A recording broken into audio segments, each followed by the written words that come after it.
Social media is a constant in most of our lives. We can snap, tweet, Insta, and share at all hours of the day or night, and it never seems to get old. But experts now suggest that excessive use of social media may pose a risk to our mental health.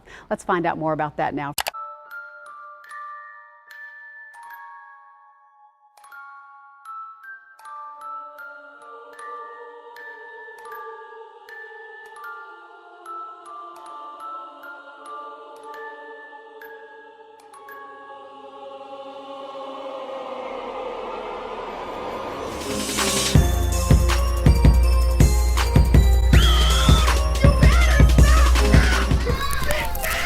Hey, what's up you guys, it's me Luke and welcome back to another video, or if you're new here, welcome to my channel. So in today's video, I want to go ahead and talk about some of the effects that social media is having on our mental health. So there are many factors that affect our mental health, but only in the recent years has social media become one of them, and today I really want to go ahead and delve into how social media negatively affects us and go ahead and speak about some examples of it. The first being how social media affects our self-esteem in the means of body image and our appearance. So social media apps like Instagram are completely saturated with celebrities and influencers with questionable talents, and now Instagram models. And yeah, you heard me right, Instagram models, not to be confused with actual models, because these models are not signed with agencies or really in the profession or anything. They're just people who literally gained a following from posting selfies and booty pics, sorry, I meant body pics on Instagram. And they literally monetize this with ads and sponsorships. And Instagram models honestly baffle me, and it's honestly crazy to me how they can make so much money when they don't really have any talent or skill, unless you consider posing and sticking your butt in the air a skill, but I mean, I don't. But really, you could honestly just fake it till you make it. You could literally start an account and Photoshop your pictures to look the way that these Instagram models look, because at the end of the day, people aren't seeing you in real life, they're just seeing your account. So you could fake it and then go ahead and make all this money by being an Instagram model because it's all on social media. But then again, that is a video for a whole nother time. Stay tuned. Now, a lot of us are on Instagram looking at these photos of these influencers and their faces and their bodies, and it's really hard not to come across because that's like the main market of what Instagram is. And it can really make a lot of us feel insecure about ourselves and even bring up some insecurities that we didn't even have before. And in some serious cases, this can lead to people developing eating disorders or going to other serious means to achieve the ideal body type or appearance that they see on Instagram. But what people don't often realize or necessarily think about when they're looking at these photos is that these Instagram models and celebrities and influencers or YouTubers have a lot of means that we don't. They have the money to be able to go ahead and afford the best food, the best gym memberships, the best training, and they have the time to be able to do this. You know, a lot of us are just at uni or school or work doing our thing, but it's literally their job to be an Instagram influencer or to have their appearance on display. And on top of that, you know, a lot of them have plastic surgery because they can afford that. And then on top of that, a lot of them and a lot of people who aren't influencers on Instagram edit their photos, which is another video that I'm going to make. But these people can edit their photos. It's literally so easy. I could do it, you could do it. It's the easiest thing ever. We're not really thinking about all these factors when we look at these photos. We just look at the photo and we're like, oh my god, they're so beautiful, I wish I looked like them. We're not thinking about all the other factors. The fact that they could be going to the gym every day, they could have plastic surgery, they could use Facetune, and even some of these celebrities or Instagram models have stylists or makeup artists, stuff that is not easily accessible to the average person. Now, where social media comes in with this is that things like this have always existed. There have always been people who were more privileged or more rich who were able to get all these things that the average person wasn't. The only difference is now, because of social media, it's just way more easily broadcasted to us. You can literally just go ahead and see what Kim Kardashian over in Calabasas is doing by just clicking your phone and going on Instagram. Whereas before social media, we didn't have that. Before social media, we were essentially living in our own little bubble, and everything that was relative to our life is what we knew. We didn't know what anybody else was doing because we didn't have a means of seeing it. And now everybody's broadcasting their lives on social media. It's the common norm to be posting about what you're doing and what you're up to on Instagram and Snapchat and Facebook and all that stuff. So we can easily go ahead and see what our favorite YouTubers or celebrities or influencers or Instagram models are doing just by looking at their Instagram story. I don't know about everyone, I may be the only one who feels this way, but I'm pretty sure that I'm not. But recently I've tried to not watch people's stories as much. I would always just go on Snapchat and see what everybody I knew was up to, and I'd go on a Friday night and see everybody out having fun, or I'd go ahead and see what these influencers or celebrities were doing, and it just made me feel kind of like jealous. I don't know, like I was just kind of like, oh, like they're out having fun, their life's so much more interesting than mine, and it would honestly like make me feel really down, and I'd feel really kind of low and be like, wow, like my life's so boring and stuff like that. Whereas if I hadn't seen that in the first place, I wouldn't feel that way. So I've recently tried to not look at people's stories as much, and it honestly makes me feel so much better, because yeah, there's people out there who have more interesting lives than me and who are having more fun, but if I don't know about it, then whatever, you know? It's like that common saying, ignorance is bliss. And now I want to go ahead and use an example that I literally just saw today, which is absolutely perfect for this video. I went ahead and saw this post by someone who posted this picture of Emma Chamberlain at Paris Fashion Week, and it says, Emma Chamberlain, 17, partner with Louis Vuitton at Paris Fashion Week, and you're doing what with your life? And I went ahead and retweeted it. By the way, you can follow me on Twitter if you want, at Luke the Lunatic. Love that subtle plug. Everyone's life is different and everyone faces different adversities, so don't compare yourself to people like Emma. You're doing your best and that's what matters. We can't all be so lucky. Now, what I meant by that is, I'm not saying that Emma doesn't deserve what she gets and all that type of stuff, but at the end of the day, Emma is not the only funny YouTuber making videos out there. There's plenty of other people doing. I'm subscribed to like quite a few channels that only have a few thousand subscribers, but I think they're just as funny, if not funnier, than Emma Chamberlain. Honestly, she was just lucky with the algorithm. The algorithm boosted her up there, and that's why she's in Louis Vuitton Fashion Week. She wouldn't be there if it wasn't for her YouTube channel.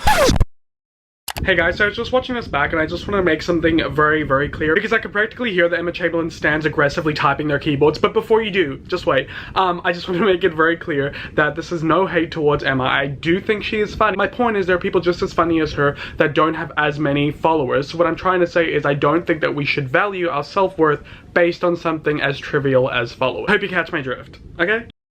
My whole point with this is, like, teenage girls her age who are 17 shouldn't be looking at Emma Chamberlain and being like, wow, like, look what she's doing. She's in Paris getting all these amazing opportunities. What am I doing? Like, I'm not working hard enough, blah, blah, blah. I think that post is honestly really sad. Like, I don't think people should have to compare themselves to other people. I'm 19 and my life is nowhere near as successful as Emma. I'm not gonna beat myself up for that, because honestly, we have different walks of life. We're not all gonna have the same opportunities presented to us. It's about what we do with them. But the thing is, with social media, it is so incredibly easy to compare yourself to other people. Like, I'm 19 and James Charles is 19 and he's a millionaire with his own house and Tesla and all this, and I'm literally here, a broke uni student living in this tiny hot bedroom. My whole point with this is, there's always been comparisons between people. We've always compared ourselves to people. But the thing is now, you're not just comparing yourself to a small group of people in your life. You can compare yourself to everyone in the world. Because of social media, we can see what everyone else is doing. We can see these people our age who are so much more successful than us, you know? And my whole point with this is, this didn't exist before social media.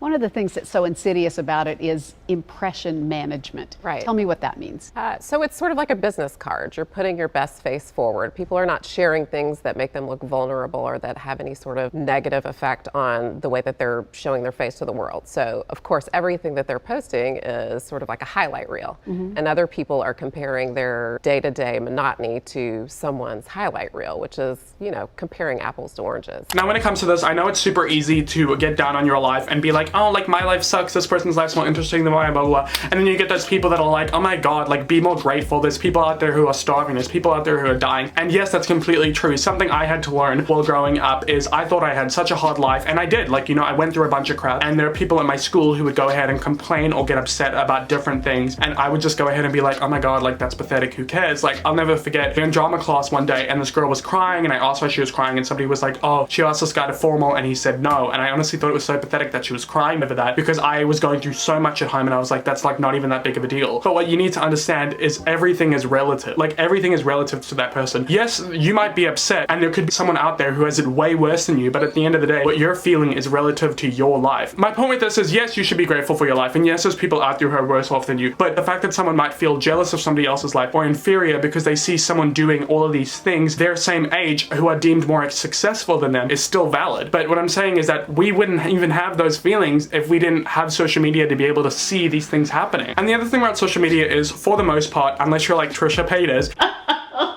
everybody only shows the best part of their lives. And I'm guilty of this too. When I'm sad, you'll know I'm sad because I won't be on social media for a couple days, because I don't want to post on social media that I'm not doing well and I'm sad and my life's boring. The only things I post on there are the happy memories and the good things, and when I'm up to, you know, fun stuff. That's just the way it is. Yeah, is there a way to make it more realistic? You know, I don't think it's very natural to share vulnerabilities and negative things about yourself with people you don't know all that well. But at the end of the day, that's not what life is like. Life has its ups and downs, but on social media, all we see, for the most part, are the ups. We only see the great parts of people's lives. Often people will go ahead and give a false perception of their life. Even if you look at my Instagram, by the way, follow me at @Alexander, you might think like, wow, like, this guy's life looks great, put together, whatever, I don't know. But my point with that is, that's just what they want you to see. You know, a lot of creators talk about this. You might think their life is perfect by watching a YouTube video or looking at their Instagram feed, but you're only seeing a minute portion of what their life is like. People choose to show you the best parts. But at the end of the day, people don't realize that when they're looking at social media. We're so like consumed in this bubble. We're just like, oh no, this is what their life is like. Oh my god, their life's so perfect. We don't even think, oh my god, what goes on when the camera's off. And I don't really know how one could fix this. You know, I don't think people are ever going to be be okay with, you know, posting the sad parts of their life, but also I don't like how it has become trendy now or part of the norm to go ahead and flex on social media. You know, people will be showing off their big fancy cars or their big butts or whatever. Like, people post all these things, and I don't know what the point of it is. Is it to brag? Is it to make people feel inferior about themselves? At the end of the day, we just live in a society now where all that people do on social media is flex and show off, and I just think it's ridiculous, and it just adds to people feeling like shit about themselves. And in the worst senses, it can honestly lead to depression. Like, that may sound dramatic to you, but think about it. If somebody's already susceptible to depression and is already not happy with the way their life is going, and they see someone out there living an amazing life, why wouldn't they feel like shit about themselves? They could be jealous of that person and be like, how come they have such a great life and I don't? That might not necessarily be the case, but that's what they see by looking at a person's social media. Do you see where I'm getting at with this? Now, moving on from that, another example of how social media affects our mental health is cyberbullying. Many adolescents having to confront the daily realities of new age pressures from cyberbullying. Nearly half of American teens say they themselves have been victims. All of this cyberbullying creates an environment where our kids need to develop resilience and develop it early. And the truth is, that is not the default setting for young people. Now, bullying and teasing has always existed, but with social media, it is now existing on a much bigger scale. Especially when things go viral or when things get a lot of views. It's like a common notion that people talk about on YouTube. You know you've made it when you get hate. Things can even spread so much on social media that those people will start to get, you know, hate comments, death threats, just crazy stuff. And in the most serious cases, victims of cyberbullying can even go ahead and commit suicide because of this. Now, I often hear the argument like, oh, you know, cyberbullying is stupid. Like, if you're getting bullied online, just go ahead and delete your social media accounts and then it'll stop. And a lot of people do that and it fixes the problem, but a lot of people don't even think to do that because we live in a society where social media is such a huge part of our days. Most of us go on social media every single day, if not hours and hours out of the day. It's part of our daily routine. It's ingrained in a lot of us to constantly be checking social media. It's the way we communicate. It's the way we are entertained. Social media is such a huge part of our lives, and to deny that is honestly just not true. Think of it this way, you know, social media is a platform where people can get bullied, and schools are a platform where people can get bullied. So you can go ahead and tell somebody on social media to get off social media so the bully stops. What are you going to tell the person at the school? Oh, just don't go to school anymore and then you won't get bullied. Like, it's ridiculous. You shouldn't have to accept the fact that you need to leave an environment to not be bullied. Now, my point with this is, while bullying has always existed, social media gives people access to more people than we have ever had access to before through the simplicity and accessibility of a screen. And now social media has just become another platform for people to get bullied, hate, and attacked. Now, I know this whole video may make it seem like I'm making social media seem like the devil's tool, but it's not a totally negative tool. Now, social media is great. It's a great source of entertainment. It's created so many jobs for people and is honestly great for the economy in terms of advertising and spreading awareness and whatnot. And it's the way that we can socialize with people across the world or keep in touch with our favorite celebrities. You know, social media is great, but it's also got all of these negative things, like the few examples that I mentioned in this video. I guess what I'm trying to say is, use social media to your advantage. And while we can't control what people post or do on social media, and we're not going to change it anytime soon, you know, we can make little steps towards changing it, but it's not going to happen overnight. But what we can do on our own social media is stop painting this facade of the perfect life and go ahead and actually spread awareness about the reality of life. And life is not perfect. And even if some people do still make their life seem perfect on social media, always have it in the back of your mind that that's not real. They're just showing me what I want to see. If you look at an Instagram model with the perfect body, just be like, you know, maybe she's got access to more things than I don't have. You know, she could have edited that photo, plastic surgery, whatever. You know, try not to compare yourself so much to other people on social media. Look at it with a much broader lens. Like, life is such a big, I feel like I'm getting so philosophical about this, but life is such a huge thing and social media is such a small part of it, and it represents such a small part of life. And I think the onus isn't on everyone, but on the individual to keep in mind what you're sharing, but then also keep in mind how you're taking in the content. And in turn, by doing this, we can go ahead and say no and not let social media affect our mental health. Thank you for coming to my TED Talk, ladies and gentlemen. Alrighty guys, on that sweaty and breathless note, thank you so much for watching this video. I didn't even show you, but I'm wearing this shirt that says offline, which is kind of ironic. By the way, make sure you take breaks from social media. It'll seriously do wonders for your mental health. But yeah guys, thank you so much for watching this video. I really hope you enjoyed it, and if you did, please give it a thumbs up. Comment down below what your thoughts are. We can start a healthy conversation down below. I'd really love to know what your thoughts are on the whole situation. And go ahead and share this video to go ahead and spread the message, and make sure that you subscribe if you haven't already, and turn on the post notifications bell so that you never miss another upload. My social media is linked down below. Anyway guys, that's it for me in this video. I hope to see you in my next one, and I hope that you have a great day or night wherever you're on the world. Bye!